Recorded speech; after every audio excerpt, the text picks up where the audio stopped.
Welcome, friends, it's the MovieFilm Podcast. MovieFilm Podcast, enjoy the show. Zaki, Sean, and Brian are talking about movies. MovieFilm Podcast on the radio. Welcome to Movie Film. This is episode 100, brought to you by Mr. Boy Productions, celebrating 100 amazing episodes. My name is Zaki Brian. Joining me is my partner, Brian Hall. Hello, Zaki. I am so happy to be here. You know what I was thinking? When we first started, it was you, me, and there's somebody else, but just, you know, it was just too much. The room was too crowded. It was just too much. And I was like, ever since then, that I don't remember who that other person was, but they've dropped away, they've fallen off, and I'm like, the show is better for it. Well, I would say that, except for that person is in the room with us right now, so we can talk about this later, is what I'm thinking. Okay, well, in that case, this conversation just got a lot more awkward. Ding dong! Hi, guys! Is that Sean Coyle? It is. Welcome back, Sean Coyle. Thanks for having me back. Sean Coyle is back as a special guest star. Prepare for your lowest rated episode ever. That will probably be the case. This is like the episode of NYPD Blue 6 seasons after Bobby Simone, Jimmy Smits died, and he came back as a ghost. I was Really? thinking more like the end of Castaway when Tom Hanks... Dies? No. Oh. Like, It come back and it's just not the I've same been between gone. Tom Hanks and Helen Hunt. I've been gone for so long, now I'm here. And we're Oaks. like we're married now to different people, and I have ice in my glass.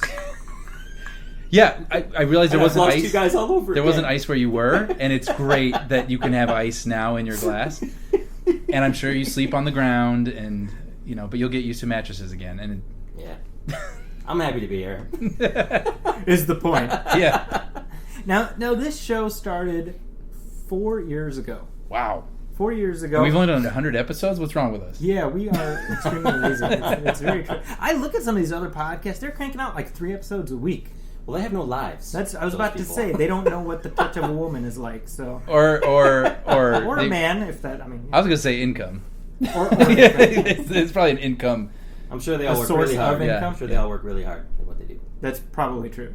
Yeah, we're big fans. Big fans. You know, I have to say, I mean, 100 episodes later, I mean, it's worth taking stock of what this show is really about. And it isn't about income. And I say that only because we're not making any money off of it. Literally, it's not about It income. literally is not. My wife assures me it is not about income. Because, but it was ultimately, it all started with a dream. The dream of a man named Walt Disney. All right, go on. No, it started with this is absolutely true. The reason we started doing this show was because I missed talking to you guys, and I missed being able to just come down to LA and hang out. As you guys know, by the way, worth pointing out, we haven't mentioned this. We're recording this all in the same room. First time ever, right? First time ever. First time a regular show ever. Yeah. We did a commentary track together. So people know that when they listen to our show and they hear all those glitches and hiccups, that's not us doing that on purpose. Yes. that is a shoddy internet connection. We use 1990s internet technology. Yeah, we have an AOL CD that is just Yeah. about to run out of minutes. You have a CD. I have a floppy disk. Bang, bang. Anyway, That's yeah. pretty much it. Welcome. So we are together. Just to prove we're together, I'm going to punch Brian in the face. Oh my god. See? Oh my god. Yeah, you should probably get some help. Yeah, it was worth it. For So this show. proving that we are together. But this right now, this does not happen that often. We don't get to sit and talk together. So I was like, you know, we should start a podcast because when we hang out together, we talk about movies. Mm-hmm. We do that anyway. Mm-hmm. So if we have a podcast, it's like we have a bi-weekly appointment to talk to each other. Right. Uh-huh. And these were the conversations we were having anyways. And I think we had just started getting into podcasts ourselves, and we were saying, this is, if we just recorded this and put this out there, this would be a podcast, these phone calls that we have. So, All right, you need to stop. But Yes. that was the impetus behind it, Yes. and I mean, here we are. And in truth, a lot of amazing things have happened as a result of doing this show. Certainly for me, I know for you too, Brian. I mean, just in terms of people you found out who listened to it. And Oh, yeah. the reach the show has. yeah, it's been super rewarding. I mean, we would do it anyway because, like we said, these are conversations we have normally in life.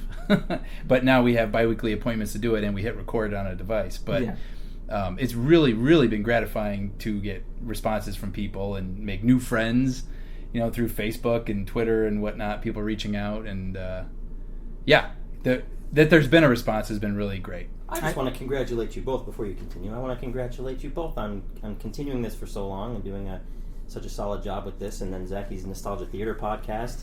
Like that, I think is because of all of this, because of the success and the notoriety and just like getting used to doing podcasts. I feel like you sort of caught the bug, and you've got your diffused congruence and Nostalgia Theater and the movie film, and you guys have been guests on other people's podcasts too. So, I remember. Well, Sean, I mean, we've missed you, and I gotta say, I mean, when you left, I was kind of like, this show's not gonna last without Sean. I was totally wrong, which makes me really happy. We didn't need you. You were completely extraneous, but it's nice to have you back. I like to point out that every now and then, maybe like once a month, Zaki will reach out to me and be like, "Hey, when you have a second, would you mind like updating the movie film logo? Like do the thing that makes you not a part of this anymore." Like, well, that's how we got our very special theme song. That's right. Now, to be fair, the reason that the theme song that we have is still sung by Sean is because I wanted your presence to be a part. It's like, on Cheers, remember after Coach died, they kept his picture up in the bar. Oh, yeah, who's the... I don't remember. Who's the picture of? The guy who played Coach? No, it's the Indian chief. In Cheers. It's not a picture of Nicholas Colasanto. Oh, it wasn't? Oh, no, it's a picture of... Tell him to watch Cheers. Yeah, it's like a Native American chief guy that... Because it was a picture he had in his dressing room, so that's... well, that's... My point is, we I like Cheers. Yeah, that's the lesson there. Now, by the way, we're talking about the reach that this show can have. I mean, I think there's no better indication of that than the week that I just had, which is that I got to visit the White House. Name drop. Here we go. Yeah. I got to attend a special reception with the President of these United States. Well... Now, what was that like? Well, I got an invitation a couple weeks ago, and it came in my email, and it said, "Dear Mr. Zaki Hassan, the president would like the pleasure of your company at this reception," and it was a reception for Eid al-Fitr, which is a Muslim holiday, and blah, blah, blah, it'll be on this day. I'm like, wow. And then at the very bottom, it's like, to RSVP, send us your social security number, your date of birth, your country of birth, your nationality, your gender, blah, blah, like 500 things. And I'm like, yeah, I'm so sure. Why don't I send you my credit card and the security code on the back? Right. So I'm like, whatever. And then I ended up seeing other people who I trust, posting the same thing through their social media. And I was like, well, I don't think they're idiots, so there must be something going on there. So I did, in fact, get to go, and I booked my trip to meet the president. Now, as it happens, because this is what happens in my life, is the day that I was going to Washington, D.C., that day, Wednesday, July 21st? I think it was, 21st. My flight was at 12:30. At 12... the entire Southwest Airlines computer network crashed across the country. Because that's how things go for me usually. Now, granted, 2,000 flights were delayed or canceled, so other people were inconvenienced too. But let's not make their problems a distraction from my personal problem. So my flight was delayed 5 hours. I got to Dallas, where I was supposed to catch a connection to D.C. I missed that. Waited in line for 3 hours. Spent the night at the airport. The only thing missing was John Candy showing up and selling me. I would have killed for John Candy to sell me some... Yeah, better luck playing pick up shower chicks curtain with your butt rings. cheeks Shower than, curtain rings, yeah. Not here tonight. Those aren't pillows! So I slept on the airport floor. Finally, I made it to D.C. at noon. Got to my hotel at 1 o'clock. Had just enough time to get showered and dressed. And I left, and I took an Uber to the White House. That's That's a statement I like to make. And I got there just as the event was starting at 2:30 p.m. And it was fantastic. And the most gratifying thing was meeting people who listened to the show, listened to the various shows, and who I've never met, but they were at this thing. They're like, I'm a big fan. So, crazy. That's really cool. I mean, my point in all of this, look, folks, we started this show just because we like talking to each other, and we just like doing this. And we continued to make time for it because it was worth it and because we like doing it. And amazing things can happen. You can meet the president. You can literally meet the president. So that's pretty cool. Yeah. You know? Yeah. It's fun if this was like a book and you read the first page and the last page of the book and that's it. Like the first page is Zaki saying, "Hey, you guys want to do a podcast?" And the last page is, "So I just got back from the White House and right. Tell the zombie story metaphor that you used to describe this. Yeah, I mean when I was checking in, that was like right as the computer problems were starting. So the guy at the checkout desk was like, "Oh, the computer's a little slow. Huh, that's a little odd." And I just went in and did my thing. And then later on, you find out that was the very beginning of this big computer crash that happened. And in hindsight, that's like, oh, see, that's where it started. And it's like the beginning of Dawn of the Dead, where it's like, hey, this guy came in, he just bit somebody. Oh, that's weird. Okay, anyway. And you're like, oh, see? That's what that was. It was bananas. I've never seen anything like that. And I will never travel southwest to go cross country ever again. Well, that's what Kevin Smith said. And now he's posting Instagram pictures of him on Southwest. So. Well, I guess we'll see. Just saying. We'll see what happens. But other things that have just happened since we are hanging out together. Brian and I just went to see Planet of the Apes. Yeah. On the big screen in the theater. Right. Now, the original. The good. Well, there is no other Planet of the Apes. There's no other movie with the title Planet of the Apes except one. Tim Burton. That does not exist In this dojo. in this dojo. But yeah, this is, as you know, if you listen to the show, that's my favorite movie of all time. And this is my first time ever I've seen it on the big screen. And it was in a packed room. The crowd was super into it. Super full, too. We barely got seats. Yeah, which surprised the heck out of me. I was fully expecting us to be alone, essentially, in the theater. So it's good to know that my favorite movie... Now, were they fans or had somebody block the exits and they just... a little from column A, a little from column B. Yeah, these people were a spill-off from Secret Life of Pets. That was sold out, so... It says animals in it, too, and they talk, I guess. I like it. Yeah. But no, the crowd was super into it. They were laughing and cheering, and I mean, it was really, it was fun. It was a fun room. For me, there's little I can discover about this movie, but I still managed to find new things to sort of glom onto and appreciate. Definitely seeing it at the big screen scale, but also just appreciating it with an audience, with a huge audience, which I've never had to do. Yeah. Well, and it reminds me of several years ago, I remember saying when they were remaking all these things that I didn't want them to remake, I was like, why don't they just re-release some of these classic films? I guarantee you, I probably back then would have said Ghostbusters or Karate Kid or something like that. People will take their kids, people will want to see these movies again. Yeah. And now it feels like they do through these Fathom events at AMC. And I feel like they've kind of come a long way. I remember reading one several years ago. I feel like it was for Poltergeist or something. And then someone went and online they were like, oh, it was terrible. You could tell it was just a DVD that they projected through the thing and the resolution wasn't right for the big screen that it was on. But today's presentation, I think you would agree. I mean, it was perfectly fitted to the screen. The sound was fine. It looked pristine. These things have really, what do you want to call them? Retro screenings have really come a long way. And why not? Why not take advantage of the audience for these older films and expose them to audiences they were meant to be? Yeah. Can't cost anything.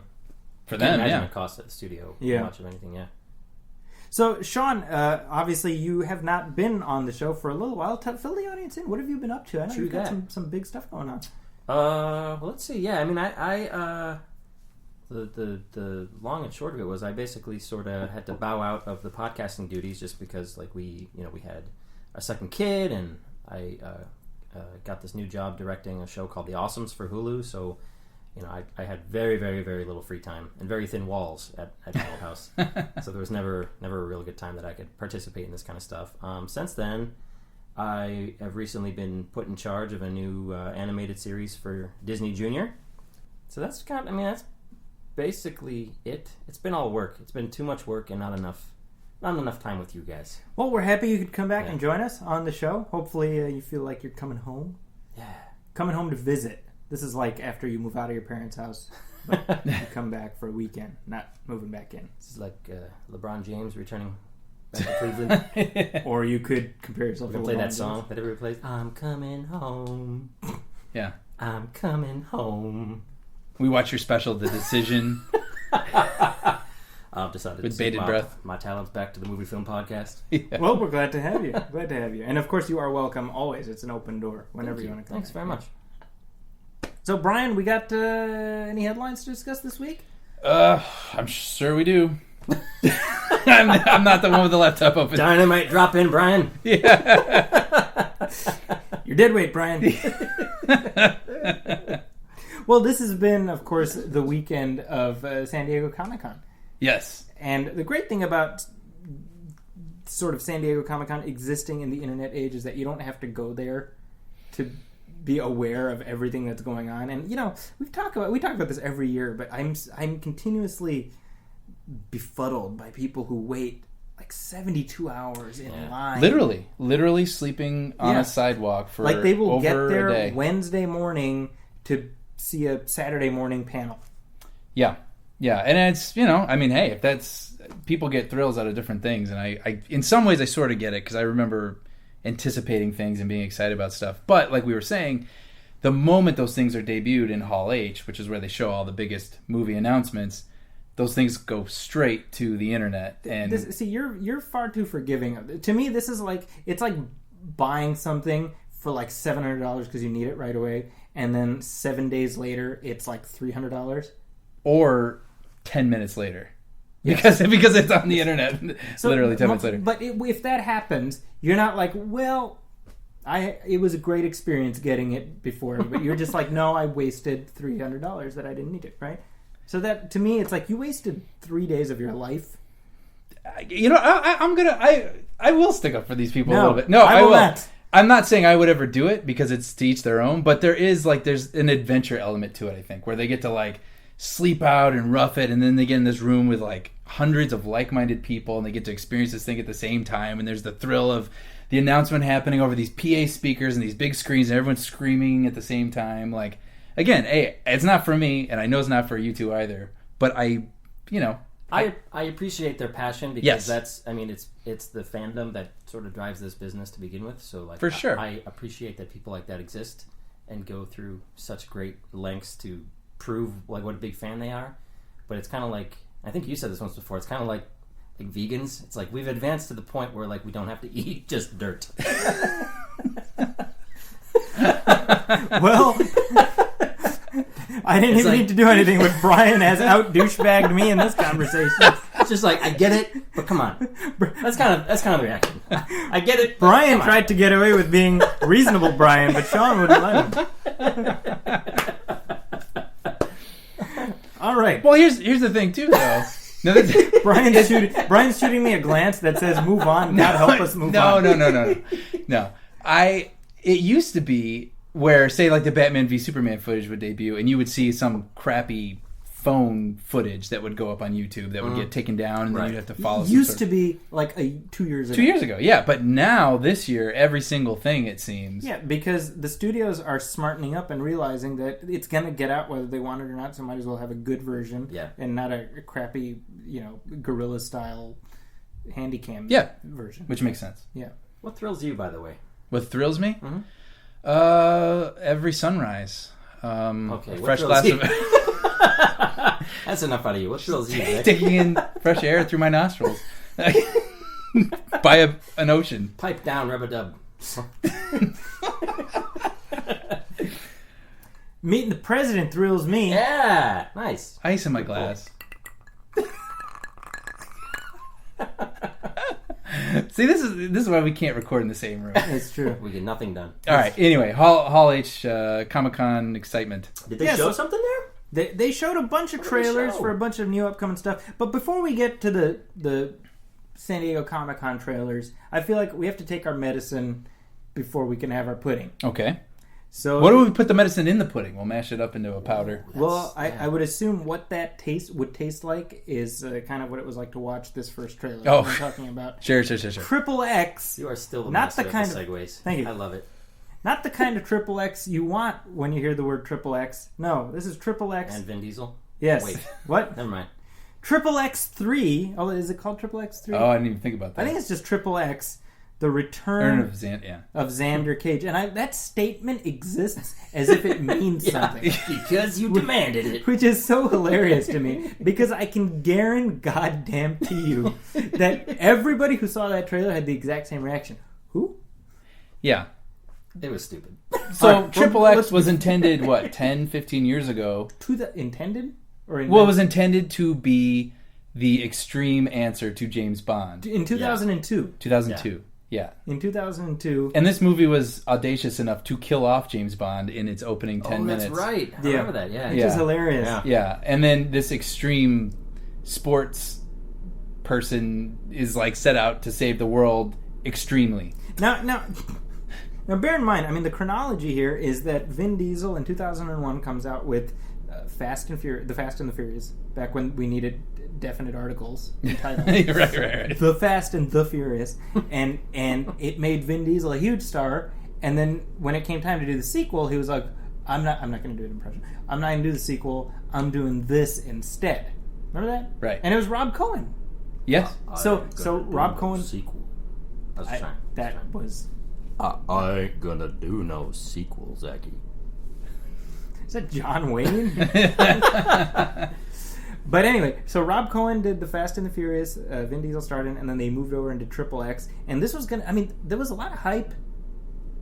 I feel like there was, right? I feel like, yeah. I mean, they thought this was going to be a thing. It came out and it was poop on a stick. Kind of like destroyed his career at the time, like because he was definitely on like an upswing. No, and he didn't come back for the sequel. Yeah, but I mean, who knows why? Like, I suppose I could find out, but I really don't feel like extending. Yeah. Anyway, the point is, they made a sequel, by the way, and he dies in that. Like his character is killed off camera. That's one with Ice Cube, right? With Ice Cube, yeah. So anyway, now that Vin Diesel is like $1 billion man thanks to the Fast and Furious movies, here's the thing. I've said this on the show before. Audiences do not like Vin Diesel. They like Vin Diesel as Dom Toretto. Right. Or they would have turned out for the Pitch Black sequel. Yes. Right. Or anything he's done other than Fast and Furious. Right. So anyway, let's play some of the audio from XXX, The Return of Xander Cage, and then we'll shit all over it on the other side. We need someone who can walk into a tornado and come out the other side like it was a damn gentle breeze. Get on your knees! If you wanted me back, you could have just asked me. Let me simplify it for you. Kick some ass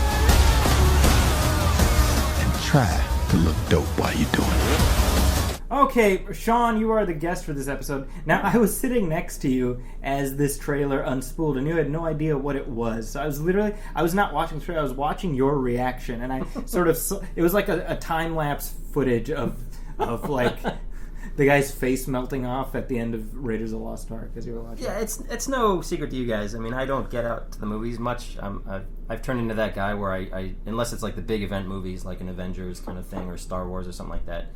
I go to like 4 or 5 movies a year, so it's and I'm kind of out of the loop with like movie news in general. I sort of get you guys are my source of information for movie news now, which is awesome.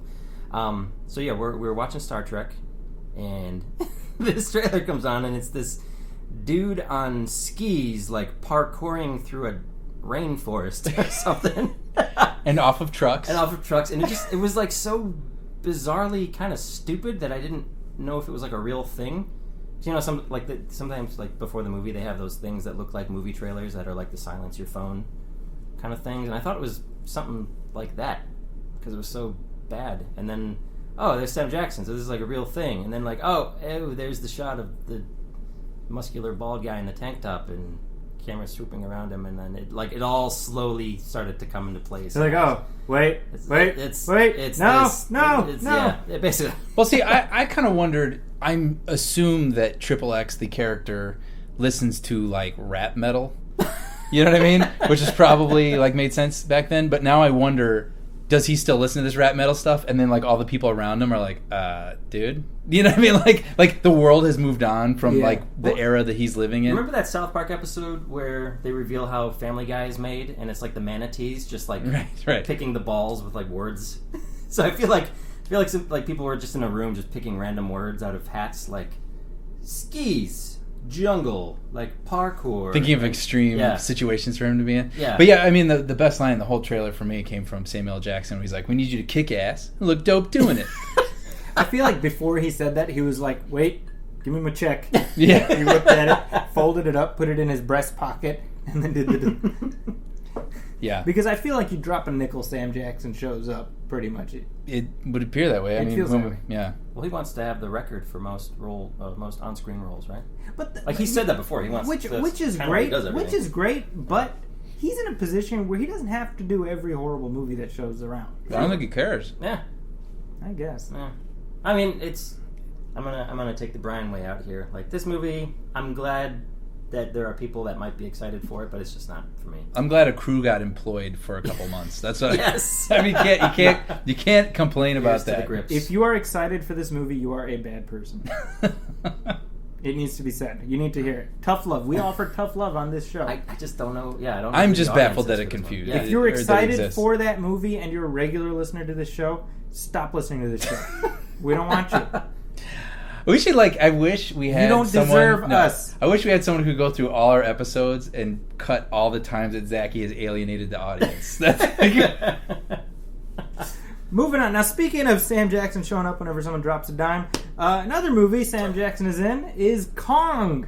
I think I say Tarzan because he's in that too. He is in Tarzan. Did we talk about Yeah, that we last did. time? Have you seen that yet, by the way? I have not. I don't know. And I'm in your room right now looking at a picture of Alexander Skarsgård adorning your wall. So it's amazing So that you have not I seen mean, it. yeah, on it's the a ceiling, regular gentleman's bedroom. I don't understand why that would be something of note. Sophisticated. I'm very curious to get your thoughts on Tarzan? On Tarzan. That'll be like an HBO, Saturday morning. You've got the flu and you can't fall asleep. yeah, Kind of movie. yeah, I think. But no, so Sam Jackson is in Kong Skull Island, and this is the Warner Brothers reinvention of the... Is it Warner Brothers? It is Warner Yep. Brothers, yeah. Legendary. Warner Brothers and Legendary, and it's the reinvention of the King Kong myth, which was just reinvented 11 years ago. Wow. With the Peter Jackson, the 7.5 hour Peter Jackson epic. Yeah. Which is far too long. But this one is directed by Jordan Vogt Roberts. Well, I'm a big fan of his work. Actually, The New Hampshire Roberts. yeah, he has done nothing that I'm aware of, to be honest. Well, that is funny. Well, he's done some Funny or Die stuff. That's interesting because I have to say the first thing that I noticed was I thought it looked pretty visually interesting. Yeah, I agree with that. It had a really good look. Yeah. Well, let's. Speaking of the look that it has, let's play some of the audio. And let's dedicate this listen to the trailer to our friend Michael Olson, who has never been a fan of listening to the trailers on this show. On our 100th episode, Michael, this one is for you. Ancient species owned this earth long before mankind. I spent 30 years trying to prove the truth. Monsters exist.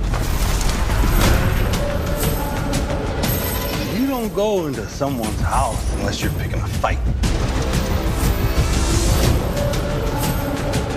What you're looking at is a monster from some bygone era. It's trying to show that man is king. That was our Michael Olson audio trailer of the episode, brought to you by Tide. Bring around the color and your whole wash clean. All right, so I gotta be honest, it's hard for me to get excited about this movie. It's a great cast: Tom Hiddleston, Yeah. Brie Larson, Sam Jackson, John Goodman. John Goodman. Brie Larson, by the way, is Captain Marvel for Marvel Studios, continuing Disney's plan to have every working actor be a part of the Marvel. Good for us. Yeah, great. Great cast, but I don't know. I saw the trailer and I was my reaction was, meh. You know what's funny is actually I had not seen it until moments before the show, so Sean and I watched it together, and I was making fun of the fact that I don't really care about these like monster movies anymore. And Godzilla, King Kong, I was like, I just don't care. Like they all look the same, they whatever. And then I'll give it to them. The trailer, I was like, oh, that was a pretty good trailer. It's actually. a good trailer. Yeah, I don't. But I still don't care. Yeah, about the movie, right? Yeah. I mean, it's one of those things where I would have to be directed toward it. I don't know that I would go out of my way for it just because I don't feel like it offered anything that I hadn't seen necessarily before. But I was, like I said, that was my attitude going into it, indifference, and looking at it, I was like, oh, that actually that's an impressive looking trailer, and it looks like they made an impressive looking movie. Yeah. I hope that it's a good story too. I don't know, but we'll find out. Yeah, because we're all well versed enough in sort of moviedom that when you hear about a project like this, you can already picture what it's going to be in your head. Yeah, and this trailer was different than what I was picturing. Yeah, it looks kind of Apocalypse Now-ish. Yeah, it really does. Especially had that yellow hue. Here's the problem. We've seen King Kong before, and this, at least the character, certainly looks visually similar to the Peter Jackson. It's just bigger, right? And we also know that they're setting this up for their big shared monster universe where King Kong is going to fight Godzilla. And Brian, you and I have talked about this before, where I hear that title and it does absolutely nothing for me. Yeah. Because I know exactly what it's going to look like. Pacific Rim. Yeah. It's going to be Pacific Rim, basically. Yeah, I don't know. Instead of robots. Yeah. I'd say the thing also that has me at least somewhat hooked is, like you said, the caliber of actors in it. I mean, there must have been something to draw them to this. You know? I guess the potential of a franchise, maybe. I don't know. Yeah. So, we'll see. Well, I need a little bit more to actually get my butt in a seat, but... I like Tom Hiddleston, I'll say that. Sure. So does Taylor Swift. Moving on. Are they together? Yeah, they're together. What? This is great. We can bring Sean up to speed on all the Like Hollywood twice her gossip. age? Sean is like unfrozen caveman lawyer. Ladies and gentlemen. Just tell me one thing. Are Sonny and Cher still together? Still on the air? Good night. Yeah, they're dating, right? Yeah. And Tom Hiddleston was wearing a shirt that said like "I heart T Swift" or something. Yeah. I'm really sorry for bringing us here, guys. That's true. That's a real thing. That's the world we live in now, Sean. I want to go back. Yeah. I want to go back. I'm sorry about that. I just, to me, if you wear a T-shirt like that, I don't know. It doesn't speak well of you, is what I'm saying. I don't know. Yeah. It's like I love my wife. I don't know that I'd wear a T-shirt with like her picture on it that says "I love." You know that. I just feel like that. I know what I'm getting you for Christmas. Yeah. And just to be clear, I don't think my wife would want that. Just to be very clear, and I know. You know, I don't know. I'm not big on. You're saying that you're the higher pitch your Leno voice goes, the more that you're lying. I love it. Anyway, right. So Tom Hiddleston is with Taylor Swift, and King Kong. And King Kong is a thing. Yeah. You all right, just said those words. Yeah, that's the thing that's happening. All right, so moving on, another big trailer, and this one really did impress me. It's our first look at Wonder Woman. This is directed by Patty Jenkins. It's the it will be the fourth DC Expanded Universe movie. Right? Well, we have Man of Steel, Batman v Superman, Suicide Squad, Wonder Woman. Yep. Yeah.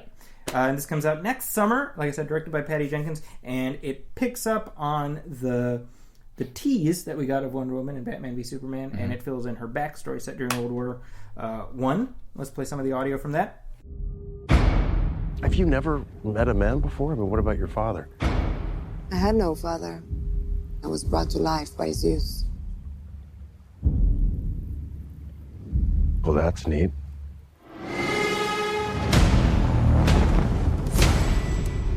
So I saw this, and I was thoroughly impressed by it. Yeah, I have to say we have constantly razzed on DC for being this sort of monochromatic looking, dour, whatever, just somber movies, grim, which is no light at whatsoever in tone and in look. And this looked to be something a little bit different. Like it was trying to be its own sort of thing. And Chris Pine, there was like jokes. There was jokes in it. Yeah, humor. Yeah, there's humor. Is Chris Pine as Chris Pine, basically. Yeah. I like that it's a period piece. To me, that evokes Captain America, the First Avenger, which I like. The Rocketeer, also, even though it's World War I, it's earlier. But also the infusion of Greek mythology and fantasy. So it's kind of like a merger of, if we're talking about Marvel films, Thor and Captain America, the First Avenger. Right. Not shying away from that aspect of her character, yeah. And I really liked her in Batman v Superman, and I really like what I see of her here. Just I mean, she's definitely got presence, very charismatic.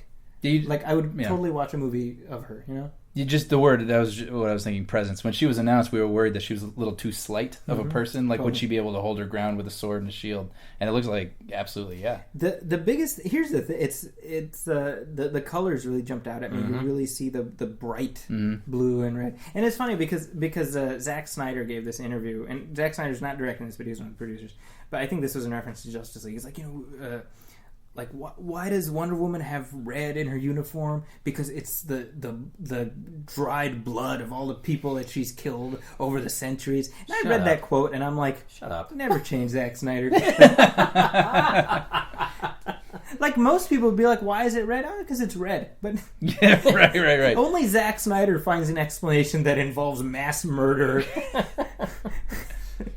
Anyway, I hope that is not literalized in this film, but so far so good. It comes out next June, and I'm looking forward to seeing that. Now, speaking of Justice League, we did, and we're kind of ripping on Zack Snyder a little bit, but we got our first look at Justice League just yesterday from San Diego Comic-Con, and they released a sizzle reel. Let's play some of that.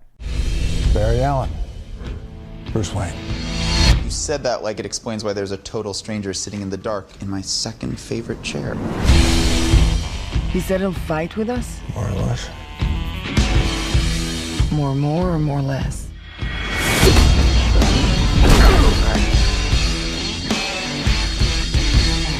Probably more or less. He said no. He said no. So, for as much as you and I have sort of dogged on Batman v Superman, although the Ultimate Edition, have you seen the Ultimate Edition of Batman v did. Superman? Oh yeah, we didn't talk about this. I kind of liked it. I gotta say. I think I said it's an improvement. It's an improvement on the movie that exists, and I think you and I had a problem with the movie as it existed, like where it just seemed a little too hardcore, or at least was striving to be hardcore, and just wasn't the version we would have in our heads of a Batman Superman film. Yes. But if that's the movie we got, and the problems that we had with the plot and namely in the first act where all these people are killed in the desert and Superman is blamed even though they were all shot, which makes no sense because Superman doesn't need nor use a gun.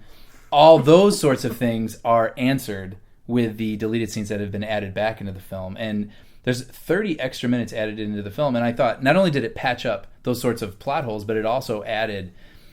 we were saying after the Senate hearing and the big explosion, and Superman basically just sits in the middle of the flame like, jeez. Yes. You know?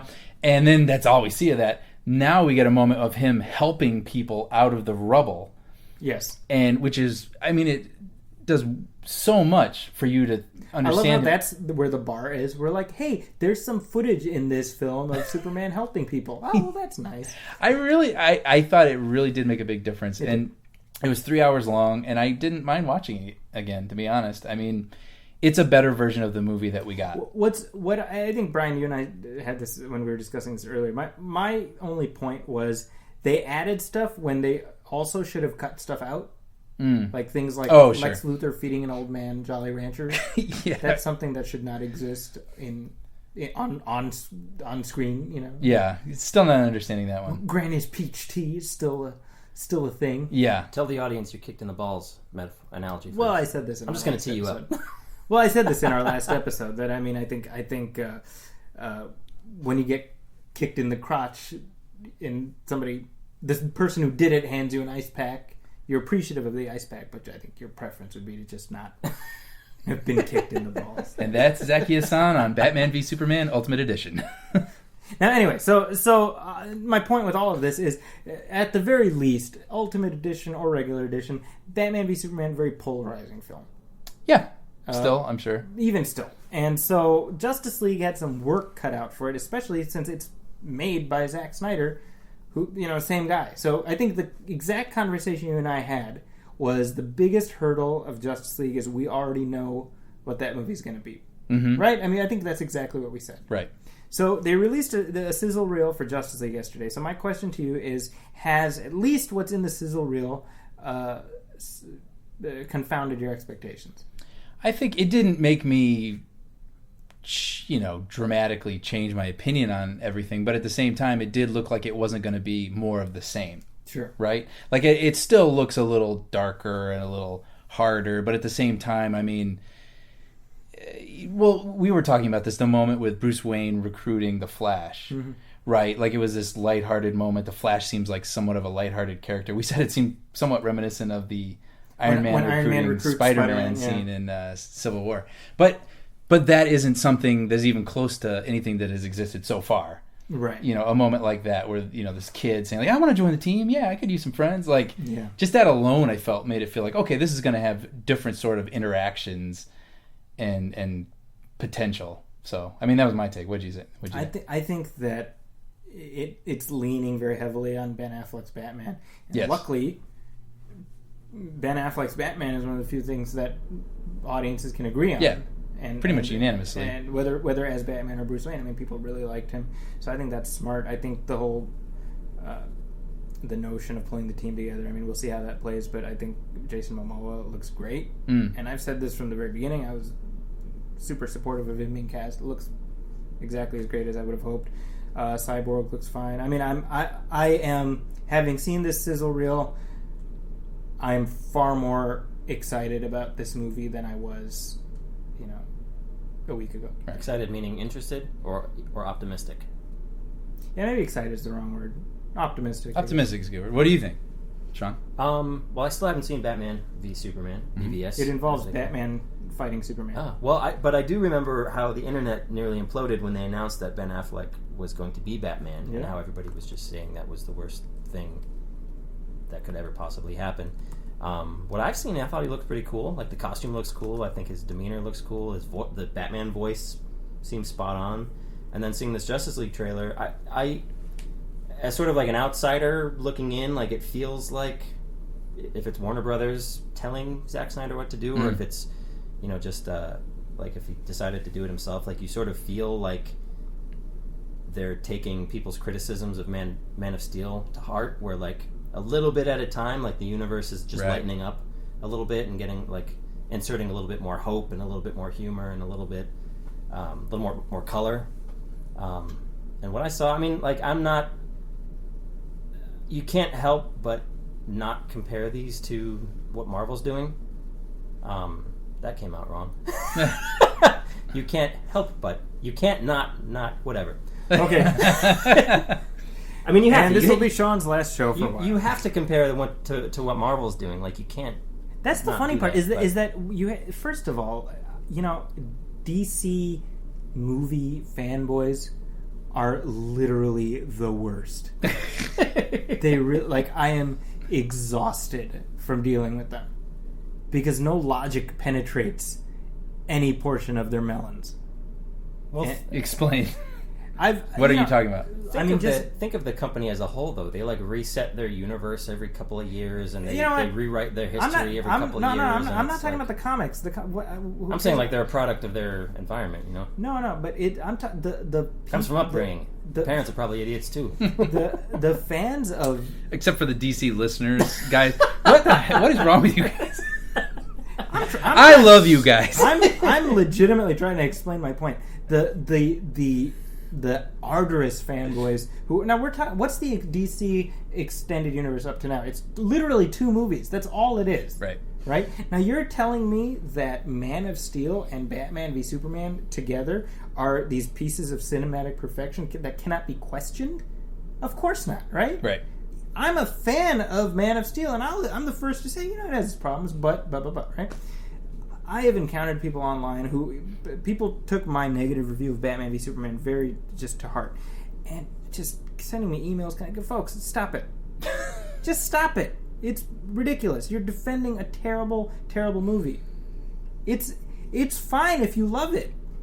You can love a terrible thing. I love Masters of the Universe, the movie. It's objectively a bad movie. Yeah. I get it. But these people are like, no, you're an idiot for not getting it. I can assure you that whatever meaning you're attaching, Zack Snyder did not intend. That's all I'm saying. That makes sense. Yeah. I appreciate that. The Flash is my favorite hero. Has been for a long, long, long time. I can't really get into the CW series. It's just not for me. Like, I hear it's really, really good, and from what I've seen, like, it looks like they're doing a lot of things right. So when I found out that he was going to be in this movie, and then I heard about the casting, and it was just kind of like, nothing to get excited about. Which, like, for me, I want to get excited about the Flash appearing in a Justice League movie. And what I saw from this trailer looked really cool. Like, I liked that moment between the two of them, and I think they got that character right, and I would be okay with that version of, Barry Allen, even though I grew up a Wally West guy myself, but it looks like they're doing things right. There we go. Yeah. And just to clarify here, obviously, if you like Batman v Superman, that's fine. I'm not talking about reasonable people who just, like, we disagree. I'm talking about the fanatics who've been sending me crazy person emails. Stop. So there. Okay. Now, moving on. Now, normally, Brian. Yes. This is where we have Star Wars news. Oh. Is there none? I don't think we have any Star Wars news. No. And here you were. Looking forward to Star Wars, though. I am looking forward to news. There isn't. And for once, you had the music ready to play. I know. You had it all queued up and ready to go. There is no Star Wars news this week. Is there any Star Wars news? Nothing really, right? Yeah. Rogue One looks badass. Yeah. It does look good. Yeah. I am hopeful for that film. But good job, Disney. Good job. Way to go. Now, I mean, actually, you know, while we're talking about it, I mean, I'm curious, what do you think is the bar for Rogue One to not be considered a disappointment? Better than the prequels. Yes. Well, that's you talking in terms of numbers? Yes, numbers. That is a really, really good question. I've brought this up with some people, and I mean this in a completely positive way because I think the movie's going to be great. I think people are going to like it. I think a lot of people are going to go. But it's not going to hit Force Awakens numbers. It's not. Right. And I don't know that it's going to get the repeat viewings even that Force Awakens got, and which is no, disparaging thing on that movie. It's just a different type of movie. So yeah, I've really been wondering this myself. Like, what is going to, like, not just internally for Disney, but also externally a perception game. Because in this like clickbaity article every 5 minutes sort of thing, people will be like, what does it mean that it only made 700 million domestic? You know what I mean? Like, it's like, it means it's a really, really successful film. Yahoo. But you know what I mean? Which I like Yahoo. It's like, for every like 2 good articles, there's like 5 like, what is this? I mean, you and I were talking about this before. We live in a world of quote unquote think pieces. I call them stink pieces because usually the stuff they're thinking about is the stuff nobody should think about or care to think about. Words. Or they put like this great like headline that makes you click on it, and then it ends up they say that thing for like 5 paragraphs, or they don't say that thing at all. It's something ridiculous, right? It'll be like, is Ice Age racist? Right. And you're like, conclusion? No. Yeah. It's something like that. 8 paragraphs, and then Yeah. So anyway, so Rogue One. I can't even predict, honestly. Do you know what the budget is? I mean, I'm assuming it's probably $250 or something. Well, would be my guess. I'm gonna punch this into this device in front of me, and let's see what pops up here. They're still working on it. Still turning in receipts. I don't know if accounting is done going through the bozo pewter here. Probably 200-ish. I would guess $250. I mean, I think if it makes $500 million, that's like domestic or worldwide. I will say this. I think that the return of Darth Vader in a capacity that's true. not Hayden Christensen screaming no. I think that is. In a capacity that's not that. I mean, in action, killing people. I think that killing people that aren't children. Right. Well, let's put it this way: Finding Dory has made 470. I want to say domestic. That's huge. Domestic. That's crazy.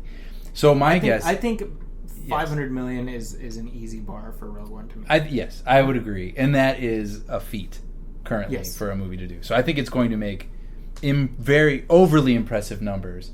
But then it's just a matter of how much beyond that. I mean, I think we said this before. Like, I think what interests me is the idea of these side stories that can potentially feed back into the main saga. So I would love to see characters introduced in Rogue One come into play decades later in story time in episode 8 or 9. Right. I've wondered about that. I mean, these little side stories. Yeah. Are they going to try to weave them into? Like, who's the main? What's her name? The Felicity Jones. Who does she play? Jyn, I think, something like that. Hold on. Jyn Erso, and Forrest Whitaker is like, what's his character? Like Isai Morales is his name, I think, but it's some Hispanic one. Oh, I don't know. I thought you were serious. It's like Raul Garza or something. Okay. No, what is it? It's hold on. Oh, Saw Gerrera. Sorry, it was like some Spanish name, and I was struck by that. But he's like from the Clone Wars, right. The cartoon show, right? So I that's. I mean, I love that. I love that aspect of it. I think that what Rogue One does will be less a reflection of like the franchise as a whole, but whether there's an audience for the story movies. Right. Yeah. What's a Star Wars saga? Well, not a saga. What is it? They're all a Star Wars story, right? Yes. As far as we know. Of ones that have not been announced yet, what would be one that you'd like to see? I've said it before. I mean, we need to get an Obi-Wan Kenobi solo movie. I'm going with Akbar. And he's like this hot shot at the academy. Like Top Gun. Who can't be tamed. Actually, I have a feeling he would be like the buttoned-up cadet. And then he has this like let loose like roommate who, you know, and then that person of course would like die. And then Akbar would sort of take on his traits and become like his own sort of like... So it's like the Odd Couple meets Top Gun? Kinda, yeah. And then he comes into his own and becomes this hotshot general or admiral. I've said before that I want the Yoda prequel that ends with his tragic head injury that causes him to speak all backwards. That's what I want to see. But if we're being serious, then the Obi-Wan Kenobi movie starring Ewan McGregor. Yes. Not to movies. I mean, we could get a trilogy easily out of that. Sean, by the way, what were your thoughts on The Force Awakens? As I recall, you weren't as big a fan of that movie. No, I liked it a lot. Like, as a Star Wars experience, I was not let down in any sense. It was amazing. It was like a surreal moment when the fanfare starts. Not the 20th Century Fox fanfare, but like when the Star Wars logo hits and the scrolling text, and you're kind of like, oh wait, I gotta like pay attention to this now. Like, this is all new text, all new stories, all new information. I liked the cast a lot. I understand all the griping and all the sort of nagging criticisms that people have, like, whoa, like how could she just learned how to use a lightsaber and all of a sudden she's like a master at how to defeat this guy that's supposed to be like the next Darth Vader or whatever. My biggest beef with the entire movie was just how they killed Han Solo. I thought he went out like a total punk. You don't do that to Han Solo. If he's gonna go out like this, like if you're gonna like, because we've only known him as this one guy, like this cocky recluse pilot, cool guy kind of thing. It's like, you can't just give me 75 minutes of him talking about how he's a troubled father, and then like have his son kill him and like expect that to mean something to me. It just, I didn't like, if that was the end of the third, so 70, that was the end of episode 9 and you built up to that moment, totally different story. I remember feeling very similar. Yeah, like I would have been okay with that in the second film, maybe. Yeah. I mean, I've since grown to embrace it because that's what we were given. I've seen it a million times. I love it. Join us, Brian. Yeah. It's just like, if you know you have Harrison Ford for one movie, and I'm pretty positive they knew they were only going to have him for one movie, it's like, why not have Han Solo go out like a badass? Yeah, I don't know. I mean, that's it. That's really that was the biggest problem I had with the movie. I think I've said this before, that first of all, there's nothing to say Harrison Ford wouldn't have come back, but let's assuming for a second he was like one and done, and yet you have Kylo Ren as the big bad of the series. Well, if you want the audience to really root against your villain, there's one way you do that, and you kill off one of the most beloved characters in movie history. But he needs to be a villain that you need to enjoy hating him, and for me it was very much like Hayden Christensen syndrome, where I just thought he was whiny. You know, I thought he was like a whiny, pretentious, annoying, like, douche. Wait, are you talking about me, or are you talking about Kylo Ren? No, the character of Kylo Ren. We're blurring lines here. Yeah, I mean, I can see that.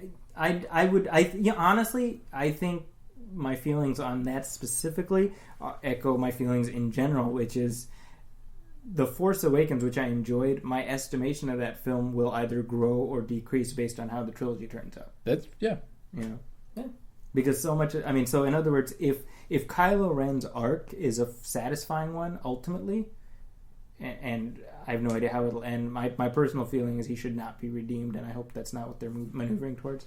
Then I think that this is sort of a necessary thing. And obviously the parallels are there, but I mean, to me, it's very, very similar to when Obi-Wan Kenobi dies. And Leia and Chewie needed to hug. They needed to have a moment. I agree with that. That was stupid. And I think J.J. Abrams actually said that was he realized, that was just a mistake that nobody caught, you know? But I liked all the characters enough, and I want to see what happens. The one thing I want to see how the story progresses. The one thing I've said before is I'm okay with what happened with Han Solo, but the one thing that's sad to me, and I'm pretty sure you guys will agree, is that we will never again get to see Han, Luke, and Leia together. Mm. And that just seems like a loss. Right. You know? Moving on, we do have a new release this week, and that means a spoiler conversation is a-coming. So, Star Trek Beyond is the #1 movie in the country. It opened to just under $60 million, which makes it one of the top openings of the year. Pew, pew. No, those are Star Wars sound effects. We're done with Star Wars now. What's the sound of the Enterprise? Pew, pew. Are we doing this now? We're back to making sound effects by mouth. I thought we'd move past that. Sorry. 100 episodes, and we have number one movie in the country right now. It is the third best opening of the 3 Star Trek reboot movies, but it's still among the best of the entire franchise. Critical reviews have been great, audience scores have been great, and we watched it together yesterday. This is the first time we've watched a movie, all 3 of us together, in I believe something like 5 years. Wow. 5 years. I think the last movie that all 3 of us saw together was Real Steel in fall of 2011. Wow. That was worth it. So that absolutely was worth it. So as we do, Sean, I don't know if you're aware, but we have our non-spoiler conversation, and then we'll give our basic reactions, and then we'll pass the spoiler wall. So, Sean, you are the guest, so give us your thoughts on spoiler-free, right? Spoiler-free thoughts. And by the way, before you start, worth pointing out, 20 years ago, fall of 1996, a young buckstrat named Zaki Hassan was attending high school with another young fella named Sean Coyle. I want to be a buckstrap. Yeah, no, I'm a buckstrap. Sorry, only one buckstrap per story. And so you and I were attending high school together. We had just become friends, and the first movie that you and I went to see together was Star Trek: First Contact, November 22nd, 1996, 20 years ago. Brief bit of history here. So Zaki and I officially met in a government class in junior year of high school. And Zaki, I believe you were sitting in front of me, across from me. Behind you. So I think the conversation was something like, "Hey, I hear you like to draw." And my reaction was kind of like, "Yeah, so like why are you asking me this? Like, where's this going?" In my head, it's like, "Where's this going? What is this all about?" And flash forward, here we are. Yeah. 20 years later, best of friends. That week that First Contact came out, Zaki and I were working for the high school newspaper. That's right. Doing cartoons and editorials, and we were the only two people who worked really hard to get their stuff done in time. And so while the rest of the newspaper crew had to work late on a Friday, we were just like, "See ya." They were pissed at us. You know, wouldn't want to be here. We're going to see Star Trek. Star Trek First Contact we had a really positive experience with, and I'm curious to hear your thoughts on Star Trek Beyond 20 years later. 20 years and how many movies later? This would be 5 movies later. Wow. I liked it a lot. I had a lot of fun. I really, really, really like this new cast. I think they could not have done a better job of recasting. If you're going to recast like any sort of iconic film franchise, bring it back to life, like I think you can't do better than what Abrams and those guys have done with the new Star Trek universe. It's got a lot of action. It's got a lot of humor. All the characters, like all the main characters, get ample amounts of screen time, and they each sort of have like a moment that's sort of like a shining moment. The story's interesting. It's not really that complex of a story. It's basically just the bad guy wants to do bad things, and they try to stop him, which is kind of it. But that's my spoiler-free take. Can't really go much further than that. Brian, how about you? I have to agree. I did not grow up a Star Trek fan. I've seen the original films now thanks to Zaki, who has set me down, and I really enjoyed them. But I would have to say that J.J. Abrams booting, I guess, with his 2009 Star Trek was really my I'm going to figure out who these characters are and whatnot. And so why I bring that up is I came into this movie liking these characters. Yeah. I mean, these are characters I'm not endeared to for years and years like you guys, but I have grown to really enjoy this crew, this cast. And it's funny what you said when you said that the plot was somewhat simple, and it is. And it's funny because in the middle, I realized there wasn't anything overly complicated happening. I mean, we'll get into it, but basically, people get somewhat split up, and it's about them getting back together and whatever. And at first, I was thinking, is this the movie? Like, this doesn't seem complicated enough. And then eventually, it leads to one thing, it leads to another, and whatever. And I was like, oh, this is what a patient, well thought out blockbuster feels like. And I really did think they're that. not giving us everything in the first 15 minutes. Yeah, and over complicating things, and it's not going to be 2 hours and 30 minutes, and and an adequate amount of time is spent on each main, person in the crew, and it leads to a climax that it just all organically comes out of itself, and then it's a really thrilling thing because it's not about something bonkers and like universe destruction or anything like that. It's just a matter of the situation at hand and the stakes that creates. And then I just thought it felt almost old school in that way and in a good way. So I really dug it a lot. Yeah, I was surprised by how much I liked it. I mean, I was expecting. I was not a big fan of Into Darkness. I thought it was sort of doing a karaoke retread of The Wrath of Khan. And what's odd to me about that is, I've said variations of this before about other movies. If you've already got the best version of a movie out there, why set yourself up to be the lesser version of the better movie? Of that story. Of that story, right? Yeah. And that's what Into Darkness did with Star Trek: The Wrath of Khan. That's that was some of my concern with the Ghostbusters that we talked about last time. It's like Batman Begins and Tim Burton's Batman. Go on. Well, and I mean, to that point, Batman Begins was telling a story that the previous film hadn't told, right? I mean, that's the thing. So Into Darkness, I had my issues with it. I had lots of problems with it. One problem I did not have was, like Sean said, the cast. I I love the cast. And the movie ended, and I wasn't like, well, F this. This isn't real Star Trek. And there's some of that stuff in sort of the fanboy sphere. I never thought that. I was like, well, I wasn't crazy about this one. That's okay. Let's come back in a couple of years and see if they can get it right in the next one, because I want to see the cast again. So it was gratifying to see that faith rewarded. When Justin Lin first signed on to direct, he replaced Roberto Orci, who was going to direct. Roberto Orci co-wrote the first two films, and this was going to be his directing debut. For whatever reason, that didn't happen. They replaced him with Justin Lin, who I had said, based on Fast and Furious, based on his knowledge of action and ensembles, I was like, I think he's a really good choice. So that was gratifying to see borne out. Simon Pegg wrote the script, and you can tell the difference between how Simon Pegg, how he expresses his longtime fandom versus how the previous film's writers express. And I'm not going to question their degree of fandom, but it's woven in with subtlety and nuance, where it's just a taste of a reference to something, where if you're aware of it, you're like, oh, that's cool. But if you're not, it has, you're not like, I'm missing something. Right.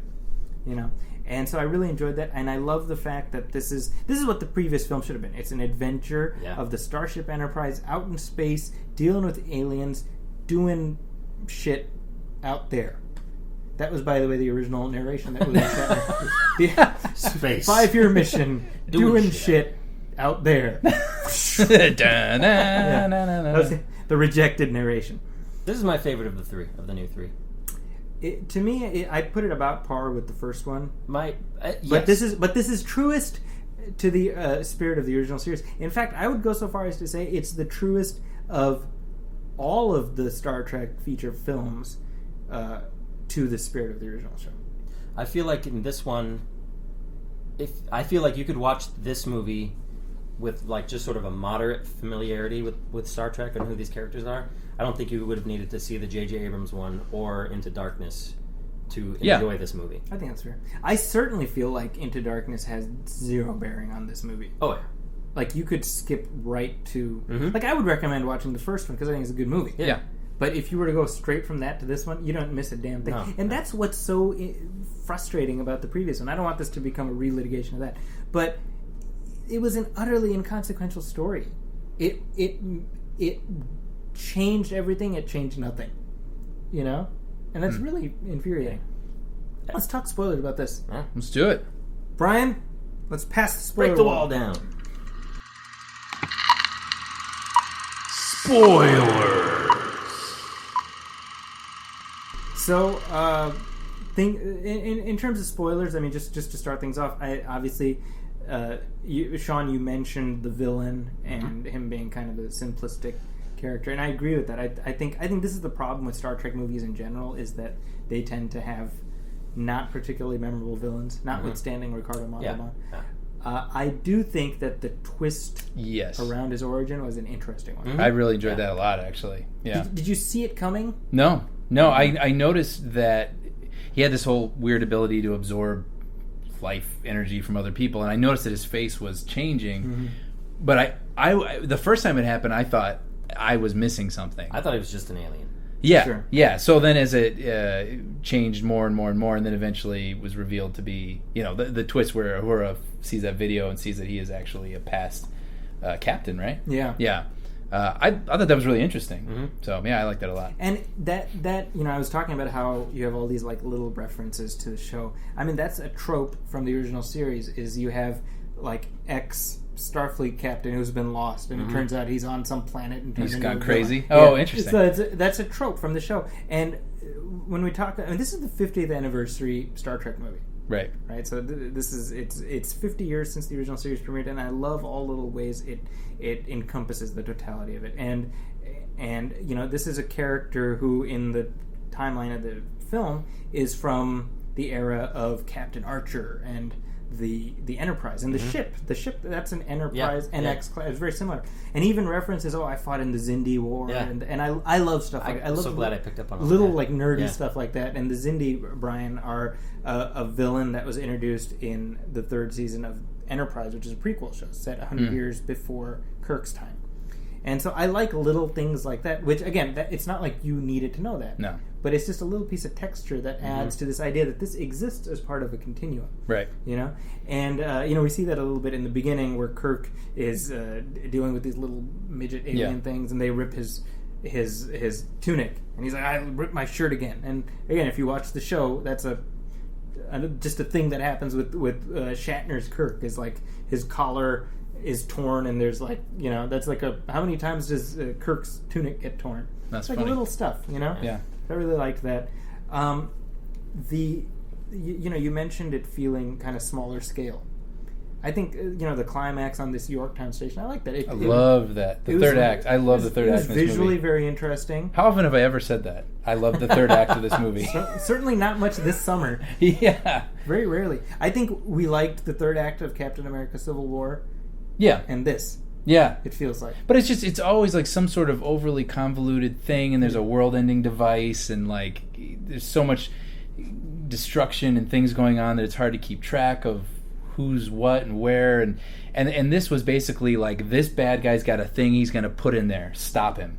Right? Yeah. And then not only that, but it's like, and be careful, the gravity's a little wonky up there. You know what I mean? And it was just like, so you got to stop them, but then you got these cool parameters that are really make it kind of fun, and they're standing sideways on a building. The internal logic pretty much made sense. The geography of what was going on was not incomprehensible. Yeah, because it's basically like Inception, and you just sort of pause halfway between the transformation of the worlds. I mean, and I'm assuming if you're listening to this, you've seen the movie, but I mean, Yorktown Station, which is where this is set, it's not on Earth, thank goodness. It's out in deep space, and it's kind of this what does McCoy say? It's like a snow globe. It's kind of what it is, and it's like this space station that's sort of like, it's like a 360 environment. So there's down cities, is up is down. Yeah, it's all over. Really interesting. It reminded me of Tomorrowland a little bit. Oh yeah. But I just want to add one more thing. And again, it's normally like, how big and loud and whatever can we be, and we'll throw this, and it's just like a lot of cutting to this happens to that. And what I really appreciate, there was like this moment where Kirk is chasing the villain Crawl, and Balthazar Edison that's his real name. So he's chasing Edison, and there's this broken glass. Sounds like a Cameron Crowe movie. Chasing Edison. Chasing Edison. Yeah, that's all he does. Yeah, starring Olivia Wilde. And, anyway, so it's like this broken glass is going up, but because the gravity's so weird, the glass is like floating around. You're like, oh, weird. And then you just kind of leave it alone. But then later you see Edison dive off toward his goal, and then Kirk sees the floating glass again, and it's like, oh, there's a slipstream that I can jump into to follow him. So like, it was all just, it sounds... Well, it's like a trail of breadcrumbs. But it's just in terms of like visual storytelling and just storytelling... It was just, like I say, it felt old school in its simplicity, but not that it was simple. It was just straightforward and, to the point. And that's why it was easy to track and why everything felt like it mattered. Well, and not just that. I mean, I really have to give it up to not to Simon Pegg, but his co-writer Doug Jung for how the narrative arc that they sketched out for Kirk, our main character. I mean, he starts the film at a point where he's kind of feeling despondent because he feels like I'm not doing anything that matters, right? And in the context is my father joined Starfleet because he wanted to make a difference. I joined Starfleet on a dare. That's a line in the movie. And he's living under the shadow of what his father did, right? And I love the payoff of that at the end where he's doing the Kirk speech thing, and this is of course from the show where Kirk would say, "You are a computer, but the choice is yours." Right.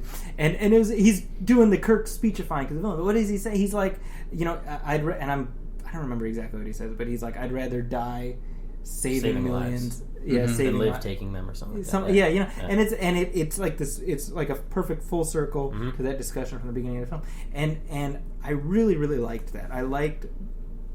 I like the spirit of optimism that this film embodies, and it really, I think Into Darkness, by way of comparison, ends up at that place where it's about optimism and everything else, but it takes us through kind of the sewer for the first 90 minutes to get there, and I'm like, I don't think we need that. I think a lot of people are like, oh, does Star Trek still matter after 50 years? And I think the value of Star Trek, what makes it unique in this ecosphere, is that it's about hope.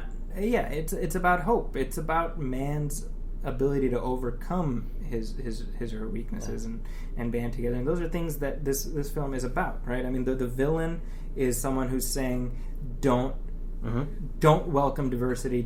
I mean, his whole arc is actually very interesting because I think his motivation is not a simplistic one, right? He was a Mako, by the way. Remember the Makos in Enterprise, right? So he came from a purely military point of view. So when the Federation formed, which is Earth banding together with all these other races, it's almost like he felt betrayed. Because he was like, my life was war, and now you're telling me there's no more war, right? And then the ship, because I've seen it twice now, so I was actually kind of trying to chart I was trying to see if it hangs together, and it really does. His ship gets shunted way the hell out there because of a wormhole, and so he sends a message to Starfleet, or to the Federation, or whatever, and of course they don't get it, because they're so far away. So he feels like, oh, they abandoned us. Right? And, I mean, that's, as far as motivations go, I mean, you can wrap your head around that. That makes it... And then he has 100 years to go crazy pants on this island, or this planet, and he's using alien technology. So, I mean, it makes sense to... I still don't think he's like... You're not like, oh, that was like one of the great villains of the franchise. But I mean, I think in the context of the film, I think it works. Yeah. What I like about Star Trek, and I didn't really get into this until Next Generation, and especially until we saw First Contact together. That was sort of like my jumping point into officially announcing that I'm a fan, of Star Trek. Okay. Did you tell your family over Thanksgiving dinner? I did. Dad, there's something I'll tell you. But what I appreciate about these movies, and what I notice that comes up in these movies, is that there's always sort of a moment where they're really unexpectedly poignant. And I remember in First Contact, when Patrick Stewart is talking with Alfre Woodard, and she's asking him questions about the future, and he's telling her things about how there's no money and there's no, like class system and things like that, and she's kind of like, what do you guys do? Yeah. And he's like, our mission is to better ourselves, and to like keep pushing and keep going, and like to see like what humanity is capable of, and like it's always been a very hopeful vision of the future. And again, there was like an unexpectedly poignant moment in this movie too, going off of what you were talking about, where when Kirk's story arc kind of comes full circle, it's like, oh, he's had this moment where he had these questions about like, what's going to happen to me out here? Mm-hmm. What's the purpose? And he's seen the worst of the worst. He's seen like the dark side of what could happen. Yeah, like he could turn into this demonic crazy pants and at the ass end of space somewhere. And he chooses like, well, no, I'm not going to become that. I'm gonna go the other way. I'm gonna take the other road. Yeah, it's just like there's a really just cool message in that. And picking up on that, and you guys mentioned this too. I mean, the way they weave in all of the supporting characters in a way that feels meaningful, and I firmly believe that Star Trek Beyond gives all the secondary characters more to do than any of the other movies before. And worth pointing out here, by the way, because there's a little bit of mini controversy here, the film reveals, in I think a very effective way, that one of the longtime Star Trek characters, Sulu, is gay. And he's married to played by Doug Young, plays his really? The co-writer. Yeah. Co-writer. So I really liked, when I first heard this, I was like, oh, that's great. In fact, I predicted this several months ago.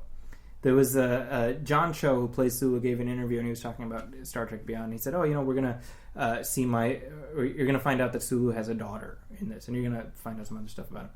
And I was like, "I bet she's gonna be gay." I was like, and I thought that because I don't know why I thought that, but I think because George Takei is gay, and I was like, as like a tribute to him, right? Which is odd because he was the one. Like one of the first people to sort of speak up against it. Well, so that's kind of interesting. I don't like it. So I had that in the back of my mind, and just a couple weeks ago, I was watching Star Trek Generations, which, if you haven't seen it, that's a film that we meet. That's the first Next Generation movie, but the prologue is set in like classic series time, and we meet Sulu's daughter as an adult.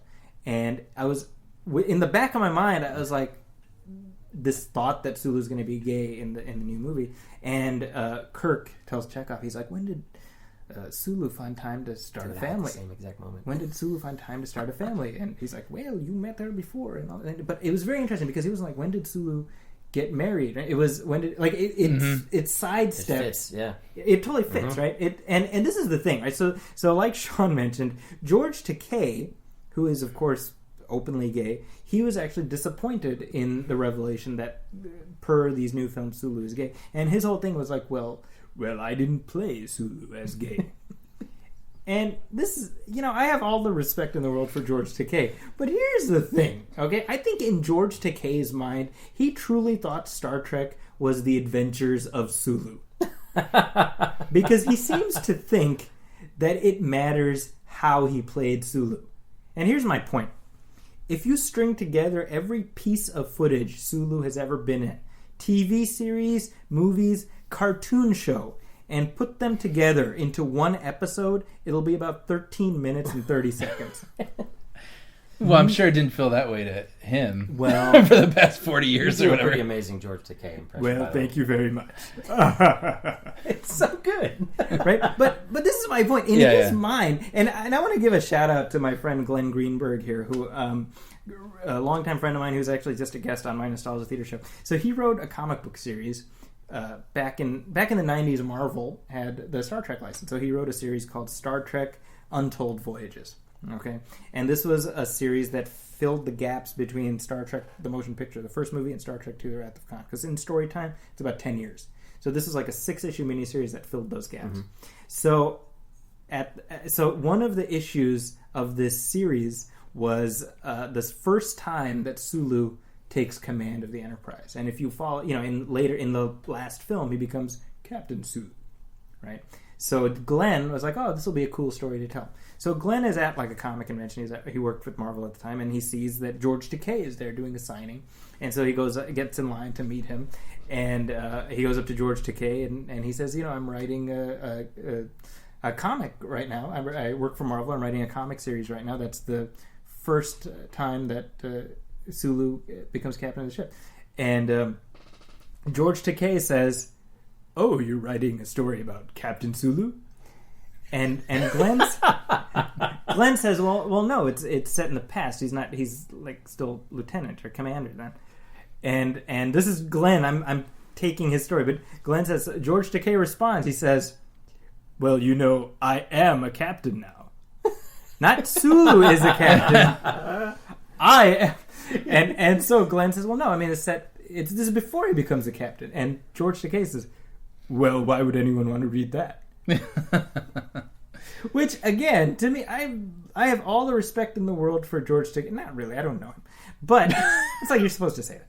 But my point is, his reaction to this which I respect to an extent because that was his intent, but I think it far overstates the reach that Sulu has in this franchise, is my point. Right. You know what I mean? Well, yeah, I think everyone's welcome to their opinion. Yeah. He's welcome to have his opinion. And I think it was well-intentioned by the writers. My point is this, like, based on everything that we've seen of Sulu in the original timeline, if the very last appearance of George Takei as Sulu was him like, well, I'm going to meet my husband Larry today, you'd be like, all right. Such a good impression. But it would mean nothing, right? It would not contradict a single thing that we've seen up to that moment, right? He's recording his captain's log, like, I'm looking forward to going home. Larry said he's cooking. Like, you'd be like, okay. Larry said he'd wait to watch the rest of House of Cards until I return. Exactly. You know, it wouldn't affect anything. Yeah. Because my point. Look, bottom line, my point is this: I think it's great that you have a character like Sulu is gay, and I agree with Simon Pegg's rationale for that, which is he said we wanted to introduce an LGBT character into Star Trek, and if you introduce a brand new character who is LGBT, then that's what they become. Yeah. The gay if they're character. badly written. Potentially, but even if they're not, because somehow you have to find a way. Like this, it's like we've already known Sulu. It's more of like a thing. Right. We've already known Sulu. Oh, and by the way, he's gay. Right? I mean, it hasn't... And in the context of this film in particular, we know he's married to a dude, but it has nothing else to do with the movie. It's so interesting how it was built up. It was just like, oh my god, it's in this movie, and Sulu's gay, and it's like... It was built up to a point where like the movie starts and you're just waiting for it. It's like, when's it going to happen, guys? Like, where is it? What's the moment? And it's totally like it's not even a thing. It's like a total non-issue in the movie. Yeah, and it's silly. Now, speaking of obviously, people are silly. People are silly. That's true. By the way, real quick sidebar. I want to see like they did the Saturday Night Live sketches of like the Star Wars auditions, like Christopher Walken as Han Solo and stuff. I want to see you as George Takei doing the audition for Captain Phillips. Oh my! I'm the captain now. I am the captain now. So good. Anyway, so moving on. While we're talking about the crew and we're talking about how perfectly cast they are, I know I felt this way when I first saw them. I was like, I'd love to see them continue into these roles indefinitely, just like the original actors got to play their characters for 25 years. Unfortunately, very, very sad news a couple weeks ago, which we haven't talked about on this show, was the tragic, horrible passing of Anton Yelchin, who plays Chekhov and who played Chekhov in these films. And what adds an extra layer of tragedy to this is that he was a guest on our show. We had his interview for Green Room just a few months ago, and I mean, he's somebody who I met, who I chatted with, who I talked about Star Trek with, and to sort of watch this film and realize, you know, I don't know, there's something about the original cast outliving the younger ones. That's, I mean, not to say I want anything to happen to Walter Koenig, but I mean, you know, there's some that doesn't seem right, you know. Yeah, it's like I think we all predicted like, oh, like we're all going to know these guys when they're like 80 years old. Like 20 years, yeah. You know. Now J.J. Abrams has said they will not recast Chekhov. I personally feel like that's good. Right. Yeah. I was curious about what your thoughts were on that. Yeah. Well, I thought, and we talked about this a little yesterday. There were two moments in the movie that turned out to be, I'm sure it was completely unintentional, but they were like oddly poetic. The one was when McCoy and Kirk were they were toasting to Kirk's dad. It was like the birthday toast, and they were drinking Chekhov's whiskey. And so it was the two of them sharing a toast with a third glass. The empty glass, yeah. And that was just, it's like weirdly sort of poetic. And then at the end, when Kirk raises a glass and he says, "To absent friends," they cut right to a shot where Anton Yelchin is like, he's centered in screen almost as if it was intentional, that like it was meant like, look right at him, like there he is. It's totally, it all looked like it was totally intentional. Yeah. It's just weird. It's kind of like haunting in a way. Yeah. And I mean, again, it's I mean, this is how it is. I mean, it's I would rather not see any of these roles recast, to be honest. Yeah. I don't think of Star Trek as a James Bond-esque thing where, okay, Chris Pine is done, now let's get the next guy. I think that we somehow magically, miraculously got another chance with these characters, but now we ride that chance until it's over again. Right. That's how I feel. Right. I very similar to Star Wars, I think, in that sense, where because even though they are recasting, it's not recasting indefinitely. Right. It's, I mean, the recasting is like, well, this is them at an earlier stage, and then once we're done, we're done. Yeah. Well, and we were saying sort of oddly, they're already trying to get people hyped up for Star Trek 4 right now. But after seeing 3 and liking it so much, I'm like, oh, bring it. Like, like, let's do it. Which is nice. Yeah. And I mean, I will always be an easy lay for Star Trek anything. I mean, they have a new TV series that's coming. It's going to be on CBS All Access. It's called Star Trek Discovery, by the way, which gives it the unfortunate acronym of STD. Oh, that's funny. So I want to go see some STD. I hope one of the producers of that show's listening right now is like, oh, man! Dennis! Yeah, that's going to be produced by Brian Fuller, who actually got his start as a writer on Star Trek Voyager. But since then he created Pushing Daisies. He was executive producer of Hannibal. So he was actually campaigning for a long, long time to do Star Trek. Because he's just a huge fan. So I have no idea what the show is about. I do know it's set in the Prime original timeline and not the quote-unquote Kelvin timeline of these new films. Have they cast that show yet? Or is it under wraps? I believe they've cast it, but they haven't revealed it.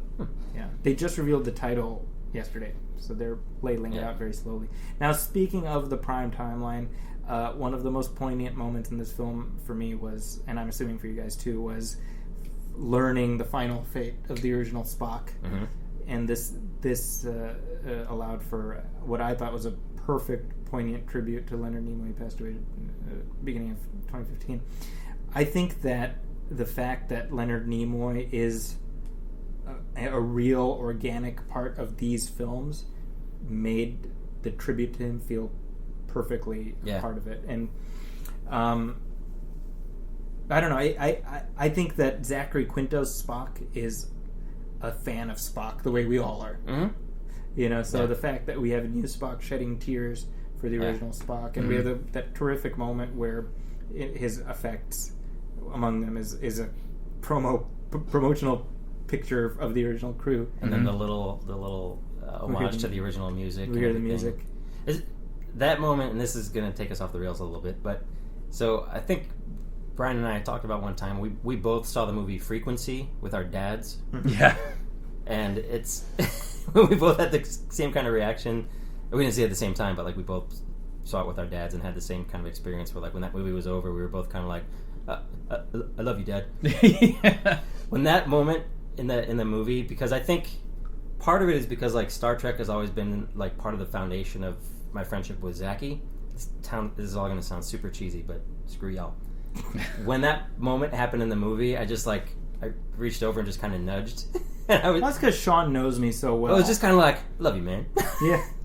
It was weird. That's what that moment meant to me. You know what struck me? We were talking about Han Solo and The Force Awakens earlier, and a comment somebody made about The Force Awakens and what happens to Han Solo is how it subtly alters when you watch A New Hope, when you watch A New Hope and you're introduced to Han Solo.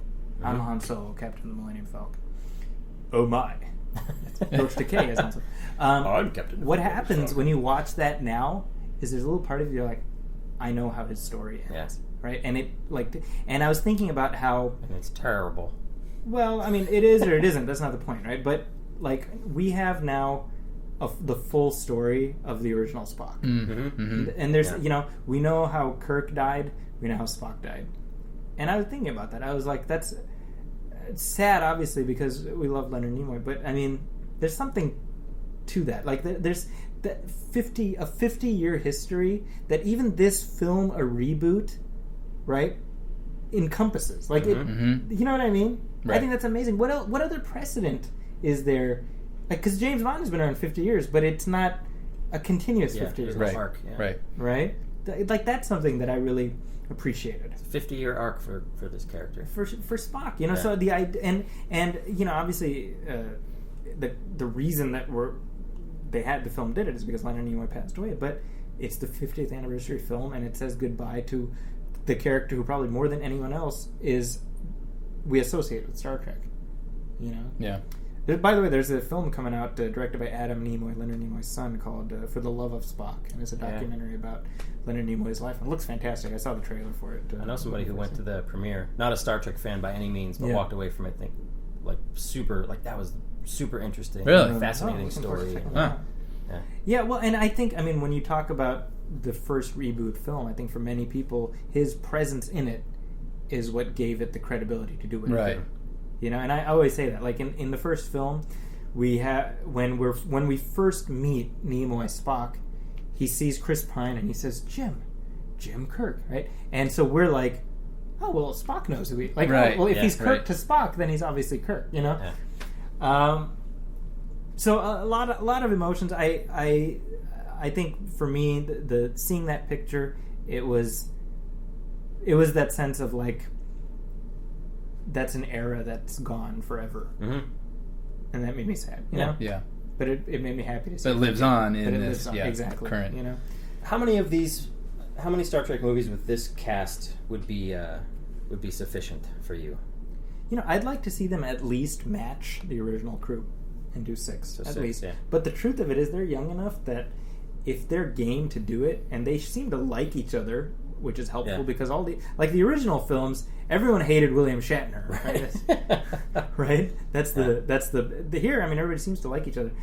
So if they don't get ridiculous with their demands, they could be doing these for a long time. Yeah, and they keep up the good stories. Yeah, obviously that's an implicit part of it. But yeah, Now, what was announced for the fourth one was that Chris Hemsworth is in the cast, which means that Kirk gets to meet his dad at some point, which to me makes me think like it's either going to be a time travel story or an alternate reality story or something to do with, or it'll be like Frequency, some sort of or something like that. Which to me, like I'm totally on board with anything that even resembles honestly, that kind of I'd prefer not to ever see another time travel story in Star Trek. Okay. Unless this one involves whales. It is the fourth one. They destroyed the Enterprise in the third one. I guess we're due for whales in the fourth one, right? Yeah. It just as long as they don't undo that fantastic opening to the 2009 Star Trek. Yeah. But we'll see. I'm sure we'll have more to say. I think we said this in the last episode that it's interesting that to announce the casting so early. Mm-hmm. I wonder. To that, I wonder how much of a part he really has in the movie, or if it's something where like, say it is time travel and it's just a moment where like Kirk brushes shoulders with his dad or something. I don't think it would be that, and I say that because why announce that then? Like that's something that you hold as like that's something that you hold as a surprise. But I don't think anybody's like, oh, Chris Hemsworth, I'm going to watch it. I don't think he puts butts in seats unless he's playing Thor. Well, maybe that's why they did it. I was saying in the last episode, I think it's the opposite of the mystery box. Who's Benedict Cumberbatch? I don't know. After the movie comes out, they're still like, I don't know. Here, and they've admitted it was a total mistake to do that. With that's a perfect example. If you've got the most iconic Star Trek villain, then hype it up. Mm-hmm. Right. And make a better movie. And that would help too. But we all liked Star Trek Beyond. Thumbs up all around. Thumbs up. Maybe one of the favorites of the summer. Maybe, and I think that also says as much about the sort of lackluster summer we've been having. Sure. It is a great movie. Yeah, a great blockbuster for sure. It is good, and a lot of the other stuff is bad. So as a result, we have some jockeying for position. It's good. It's a good movie. Now, as we wrap things up, I wanted to share some comments by our listeners who are chiming in to share our congratulations about hitting 100 episodes. Hey, are these live? We have a comment here from Jason Thorwall. Hey, Jason. Long-time listener Jason Thorwall, who says, I've been wondering what Zaki's monthly voodoo budget is, and does his wife know what the real dollar amount is? Every episode seems to come with an anecdote regarding some new movie he's added to the collection. Well, Jason, F you for butting into my personal life. No, just to be clear, voodoo, the online... Yes, my voodoo the streaming service. Yes, not the dark arts. Not the dark arts, which has an unlimited budget because that's just how I roll. So actually, Jason, in answer to your question, I actually don't spend that much buying movies on Vudu. Any movie that I buy on Vudu is something that I'm buying digitally rather than buying a Blu-ray of. Like a hard copy? So it's stuff that I would have bought anyway. Right. Unless there's like a crazy good deal, because sometimes they'll have like, I don't know, like $4.99 for something Right. pretty good, you know. Right. But as a general rule, I don't spend that much. However, I will. I think I've said this before. I purchase seasons of shows through Vudu if it's not available on streaming, but we don't have cable, so it's kind of like right. It ends up being cheaper. So not that much, Jason. So can I say something stop to trying Jason? to cause trouble between me and my wife. Can I say something to Jason? Hi, Jason. I miss you. Now, Melvin Elliott asks, what was your favorite movies this year? Sorry, what? Melvin Elliott asks, what was your favorite movies this year? And I think, at least as far as summer goes, we just said... I would say, really, Star Trek was probably my favorite big summer movie that I've seen so far. And what about the non-summer movies? I really loved The Jungle Book. Yeah, Jungle Book was really good. I loved it. I saw it the first time, was really surprised, and then I saw it again with, a different group of people, and I enjoyed it equally as much. And each time I was like, this is just a good movie. So, nice. Yeah. And I still am a big fan of Captain America Civil War. It feels like people are like Breaking Bad on that movie, which is weird to me because like people really liked it, and then a few weeks later they're like, "Oh, wasn't that good?" I'm like, "Shut up." What about you, Sean? I think this is the only movie I've seen in the theaters this year. Star Trek. Okay, so there we go. So Star Trek. Yeah. Yeah. There you All go. right. Zara, our old friend Zara, who is a host of the Good Muslim, Bad Muslim podcast, asks, number one, what's our favorite episode of our show? And my answer to that is, how the hell should I know? I don't listen to this show once we've recorded it. I don't, I can tell you our least favorite episode, and that's pretty much everything before like 10. Yeah. I wouldn't recommend going back to those. I definitely wouldn't recommend our very first episode. I hadn't gone through puberty then. Oh, I thought this was a crack at me. No. Sean was still on the show. No. I'm looking across the table. I'm like, but no. I mean, you were on way past episode 10. No, you were past. No, I mean the quality. You guys are just dicks.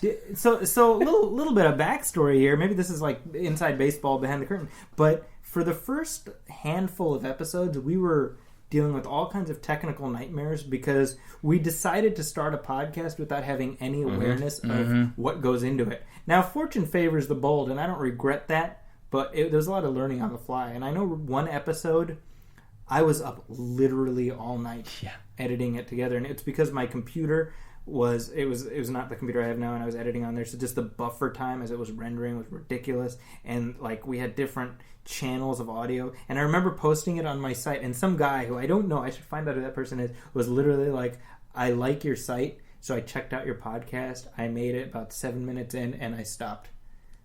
And I was like, oh. And this is like episode 2 or 3. Well, there was an episode, and we're not going to tell anybody which one it was, but way back in the day, there was one where Brian's microphone crapped out. Yeah, right? I was like, should we tell this story? We might as well. 100th It's episode. been 100 episodes. Brian's microphone crapped out during the record, so we didn't have audio for Brian at all. So he had to. So basically, he had to listen. To Zaki and I and play along with our already recorded conversation. So, I think what essentially happened is we would each record our audio separately, and what we did the whole episode at the very end of 2 hours. Brian's like, "Oops." No, my microphone pooped out. Yeah. Oh, you just lost it. It was technical. Yeah, it was technical. Okay. Okay, so he's not an idiot. It's technical. Okay, fair enough. But anyway, so and I asked if we could re-record, and I was told no. Is that what happened? Yes. You weren't told no by me. It was not. I can guarantee. What? It was me. I don't know who it was, but I just remember. It was not me. Anyway, so Brian was like, "All right, what I will do," and he took this task on. Again, fortune favors the foolish here, right? So he essentially played the episode in his earpiece and chimed in. I could sort of hear myself in Zaki's headphones if I turned his audio up really loudly. So I would hear a really, really faint version of myself going, good point, Zaki. And so then I would go into a microphone, good point, Zaki. And I cut myself. I did a take 2. I looped my whole episode. So one of the early episodes, it's a single-digit episode. You'll never know, and you will never know. Yeah. You will never know. It's that good. But yeah, that's what Brian did. That's what he did for you people. Yeah. That's how much he loves you. You've shown him nothing. Yeah, and then I remember Sean's microphone pooped out on one episode, and then you guys were like, "Well, we'll just re-record." And I was like, "I'm going to kill all of you." That happened. I remember that one. Yeah. I I remember that. I was like, well, no, but that's, to be fair, that was because you had such a nightmare experience. Yeah. We didn't want to do that again. Well, I'm glad. Yeah. Because of your pain, Brian. You're either an example for people to follow or a horrible warning for people to avoid. Yeah. But actually... You were the horrible warning. As long as, this is the end of the episode. If people choose not to listen to this, that's fine. But if people, will enjoy the show, want to hear these stories, I thought this was kind of interesting. Sean used to edit our show. Mm-hmm. And Sean, took the time, and he would take out gaps, he would take out pops and hisses and whatever. He fine-tuned the episodes earlier on. And now that it's just Zaki and I, we were just live record up to the internet. So, well, it's sort of like having one kid versus 4 kids. Yeah. Because after a while, you stop caring about them in the same way well, you I care wouldn't about say that. them. I stay up pretty late with this thing. I still care. I still make sure it sounds good. We figured it out. Yeah. We figured it out. That's what I mean. Yeah. You just love it in a different way. Yeah. You don't smother it. No. Yeah. No. Sean smothered it.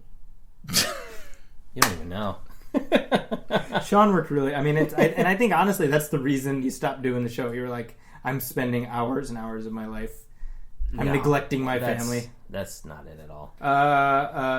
Favorite episode. So, favorite episode, I don't... honestly, all of them. I like the commentaries, to be honest. I love doing the commentaries, and I honestly feel like they hold up to re-listening. I have not re-listened to regular episodes, so I can't say.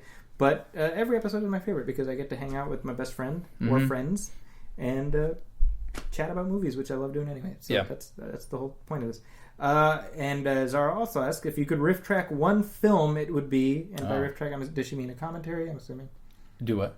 Yeah, make crack jokes at a film, like Mystery Science Theater style. Yeah. Man, that's a good question. Huh. I just saw a terrible movie that I can't remember now. We were watching clips from Street Fighter. That was pretty bad. Wouldn't mind, yeah. Street Fighter would be a fun one. Super Mario Brothers. Yeah. What did I see recently that I hated? Warcraft. I would absolutely love to talk through that. Because it was a terrible movie. Yeah. It was a terrible movie. How about you, Brian? Oh, man. I'm not sure. I'd actually have to think about that one. I don't know. No, Probably something that was overly serious but not very good. The Mist. The Mist. Which, yeah, I've yet to see The Mist. Last comment here. This is from longtime listener Doug O'Laughlin, who says, "Congrats, guys. Keep them coming."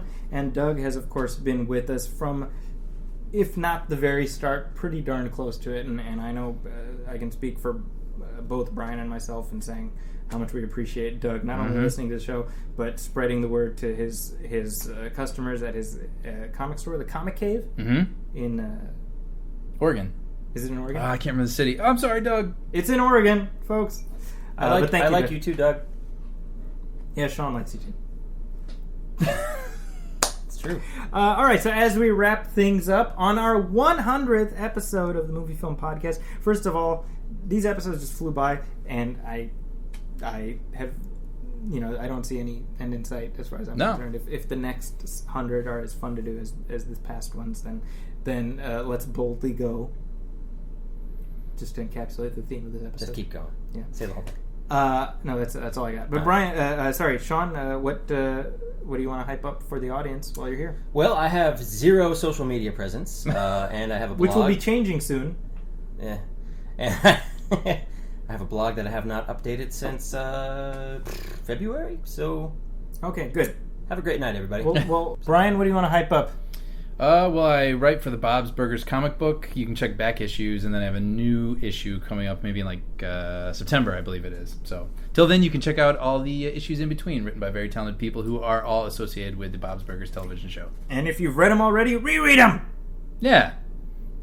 And as for me, you can find me at my website, zakiscorner.com. That's zakiscorner.com. That's also my Twitter handle, at Zaki's Corner. I'm also at Instagram, at Zaki's Corner. And Brian, you have an Instagram account, by the way. I do. Yeah, if people are interested, it's at bhall789. bhall789. If you're using Instagram, add him. You can look at his pictures of stuff. I don't know what he takes pictures of. Oh, just sunsets. If you want to know what traffic he puts jams. Up, you gotta add him. Traffic jams. Hope for a better tomorrow. You can also find me at the Huffington Post, where my movie reviews go up regularly, as does this show, as does the Nostalgia Theater Show. I also want to put in a plug for the upcoming episode of the Nostalgia Theater Show, which is my conversation with radio host and actor and podcaster Ralph Garman, who is an idol of mine. He is the reason that I started doing a podcast. We talk about the 1966 Batman series. That'll be on the next Nostalgia Theater show, so please do look that up. Also, if you are a fan of this show, make your voice heard. Hit up iTunes and leave us a star rating, leave us a review. Let people know what you think. Also, make sure you are subscribing to the show. Also, subscribe to the Nostalgia Theater show. If you want to contact us, you can hit like on our Facebook page, facebook.com/MovieFilmPodcast. That's also our email address, moviefilmpodcast@gmail.com. And with that... Have you had to say all that 100 times? Pretty close. We're also at Google Play, Stitcher Radio, TuneIn Radio. Wherever you find podcasts, you will find the Movie Film Show waiting for you. Again, spread the word. This has been episode 100 of the Movie Film Podcast, but we will be back in 2 weeks to talk about Jason Bourne and Suicide Squad for episode 101. My name is Zaki Hassan, and on behalf of our special guest, Sean Coyle, as well as my regular co-host, Brian Hall, this has been Movie Film 100. See you next time. Welcome, friends, it's the